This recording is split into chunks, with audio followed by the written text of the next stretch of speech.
O mendigo era um estrangeiro, os estrangeiros tinham que ser recebidos bem, porque eles não estavam na terra deles, eles precisavam de ajuda, né? Hoje em dia a gente vê essa questão aí. Pessoas que têm que fugir por causa da guerra, como os sírios, sendo maltratados em vários países que não querem receber essas pessoas. Ora, e se fosse ao contrário?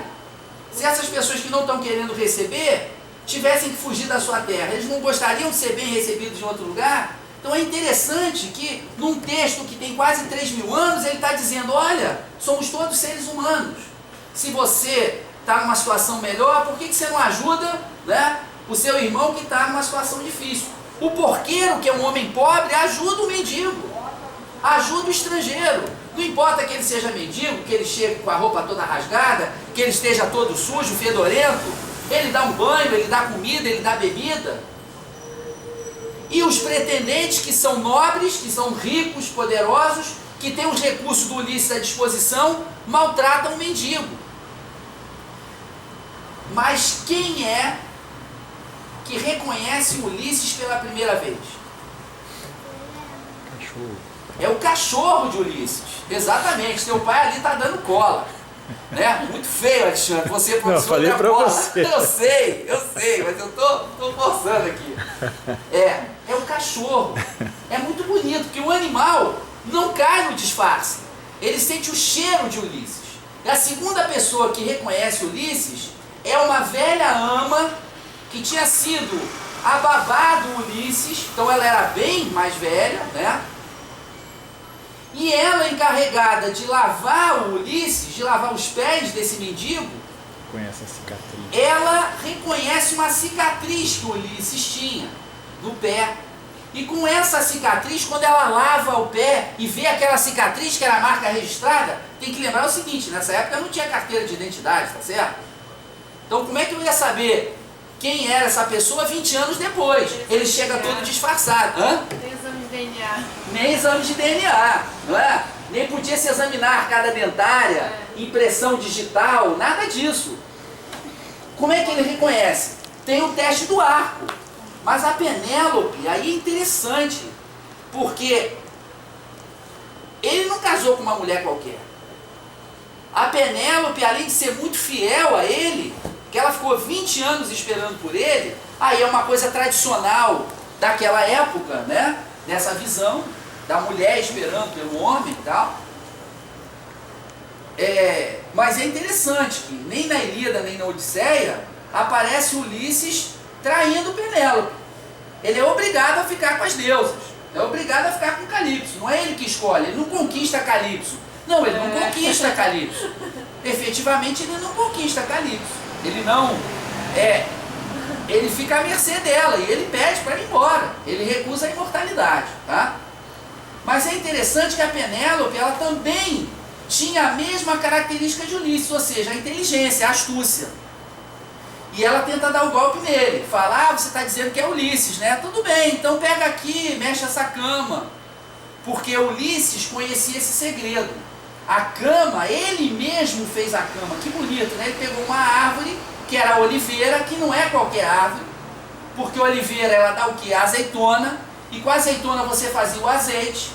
E o azeite era outro símbolo também dessa cultura grega, dessa história grega, né? Era o azeite, o pão feito de trigo e o vinho, como nós falamos. Eram os três grandes alimentos dos gregos, que eram um símbolo dos gregos, né? E ele diz, não, peraí, eu não vou mover cama nenhuma. Você mesma sabe que eu construí a casa em cima de uma árvore, a partir de uma oliveira. Eu esculpi na oliveira. E aí é bonito, porque a casa deles não pode ser movida, não é? Aquela relação entre eles é uma relação sólida, construída em cima de uma árvore resistente, né? De uma madeira imponente. E esse casamento deles resistiu dessa forma, mesmo há 20 anos do Ulisses vagando para lá e para cá, né? Então é interessante nessa história como Ulisses vai sendo reconhecido. Ele é reconhecido primeiro pelo cachorro, depois ele é reconhecido pela ama de leite e a babá dele, e a última pessoa a acreditar, porque quando você é muito inteligente, quando você é muito astucioso, você também se torna o quê? Muito cético, né? Você duvida das coisas, você acha que pode estar tentando te dar um golpe. E é o que Penélope faz, quer dizer, ela realmente só aceita Ulisses de volta quando ela tem certeza absoluta de que ele é mesmo Ulisses. Porque só ele conhecia esse segredo, era um segredo que só marido e mulher compartilhavam. Então, a gente teve hoje uma convidada super especial, a Clarinha, a quem eu agradeço demais. Você contou a história lindamente, né? Eu espero que outras crianças vejam esse filme, vejam esse vídeo para ouvir você contando essa história. Mas para encerrar, eu queria contar uma história que aconteceu comigo que é muito engraçada, né? Que tem a ver com a história do Ulisses, só para a gente fechar. Que é o seguinte: quando eu comecei a dar aula, eu dava aula de Grécia Antiga. E eu era um professor muito chato, muito chato. Toda aula tinha trabalho, toda aula tinha trabalho, todas as aulas tinham trabalho. A Joana tá rindo ali porque ela foi minha aluna, ela sabe como é que eu era chato, mas não fui minha aluna de História Antiga. Já era numa fasezinha melhor quando ela foi minha aluna. Mas quando eu era professor de História Antiga, era na fase brava. Toda aula era cronologia, era mapa, era resumo, era isso. E eu dava aula para os alunos da noite, que trabalhavam o dia inteiro, depois chegavam de noite cansados, pegavam a barca, iam para Niterói e tinham aula com aquele chato, que era o Marcos Alvito, né?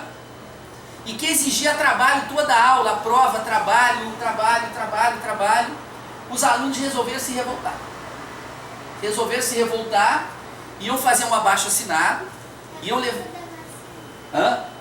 Não foi a revolta da vacina, era a revolta do Alvito. Eles iam... Essa menina sabe tudo, é impressionante. Está contratada como assistente, mas só que eu não tenho medo de pagar, isso é uma coisa que não tem preço, né? Uma criança que aprende, que tem conhecimento, não tem preço. Parabéns aí aos pais, ao Alexandre e à Joana, é uma preciosidade. Uma preciosidade, cara. Então, eles pensaram em fazer um abaixo-assinado, mas ficava meio feio. Os alunos chegaram na secretaria, chegaram na diretoria, chegaram lá na chefia e falaram: olha só, temos que fazer alguma coisa aí, porque o professor Alvito está passando muito trabalho. Aí eles vão perguntar: mas ele não está dando aula? Ele não está ensinando? Ele está dando muito trabalho? Vocês não querem ter trabalho nenhum? Eles ficaram pensando como é que eles iam fazer. Sabe como é que eles fizeram? Eles fizeram uma peça de teatro. O trabalho que eu mais pedia para eles se chamava fichamento. Isso é feito. Fichamento era pegar um texto e resumir o texto. Resumir tintim por tintim, era fichamento. Hã? Já fez isso? Tua escola é muito boa mesmo. E eu passava muito fichamento. Eu não. Uma fase anterior, Marcos Alvito 2.7, 2.8, agora eu estou na versão 5.4. É o dobro do que era naquela época. E mais tranquilo, não passo tanto trabalho assim. Uso mais a inteligência do que a força, digamos assim. Tornei mais Ulisses e menos Aquiles. Bom, e aí eles fizeram uma peça. E me chamaram para ser o convidado de honra para assistir a peça, imagina. Alvito, nós fizemos uma montagem da Odisseia. Sensacional. Aí eu falei: poxa, posso ver? Não, você é nosso convidado de honra. Você tem que assistir. Você vai sentar na primeira fila. Sentei lá, fomos até o DCE, cheio de gente, eu sentado na primeira fila. Começa a Odisseia, as aventuras de Ulisses, não sei o que, sereia. Pá, acontece tudo o que acontece na Odisseia, exatamente como você contou. Só que chega no final, tá certo? Chega no final. Filma a Marília ali, por favor. A Marília é a Penélope, tá certo? E eu sou Ulisses. Marília é a Penélope, eu sou Ulisses. Ulisses era um aluno que eu tinha, baiano, baixinho, gordote, chamado Amauri, que era advogado. Chegava com terno, gravata, né? E a primeira coisa que ele fazia era desafrouxar a gravata, abrir o terno. Ele chegava, bebia logo 3 cervejas. Então ele estava fazendo o Ulisses, né? Digamos, ele não tinha um porte atlético de herói, eu também não tenho, mas ele era demais, né? E ele chegou com um sotaque baiano, ele chegou: Penélope, meu amor, minha linda, 20 anos sem se ver, é hoje, Penélope. Aí Penélope virava para ele e falava assim, sem olhar para ele, falava assim: ó, quero nem saber, tem que fazer o fichamento do Alvito, a gente conversa. Então, eles pegaram a história da Odisseia Isso que é bacana. E usaram para fazer uma crítica àquele professor que não deixava tempo nem para o pessoal namorar, né? Porque pedia tanto fichamento que depois de 20 anos o Ulisses chega querendo namorar Penélope de novo e Penélope vira para ele e fala: não vai dar pé não, peraí, tem que fazer o fichamento ao vivo, depois a gente conversa, né? Então foi uma coisa bacana que os alunos fizeram, o que mostra exatamente a mesma coisa que o Homero. Porque o Homero também queria passar determinadas ideias, também queria transmitir alguma coisa com essa história. Ele não queria simplesmente contar a história do Ulisses. Ele transmitia alguns valores, ele fazia algumas críticas, e ele fazia isso com arte. Que a coisa mais bonita é a gente conseguir transmitir as nossas mensagens usando a arte. O que você vai ser quando crescer, Clarinha? O que você acha? Ilustradora de livros infantis. Sensacional. A gente tem que terminar a aula depois dessa, né? Com a Clarinha, 10 anos, deu show hoje na aula, né? Já estou totalmente endividado, já estava endividado com a Alexandre, agora estou endividado com a Clarinha, daqui a pouco estou endividado com a Joana, vai contar as histórias dela também, né? Agradecer muito você, Clarinha, esperar que você continue sempre lendo, sempre interessada, né, pela literatura, e mais pra frente você volta nessa aula aqui, né, pra gente contar mais história, tá bom? Muito obrigado. Obrigado a vocês todos, a Maia, a Marília, a Joana, deixa eu filmar aqui, ao papai Alexandre, né, que não se cabe de orgulho também com uma filha dessa. Então, Clarinha, dá boa noite pro pessoal, se despede, encerra a nossa aula, dá boa noite aí a todos. Boa noite. Obrigado, Clara.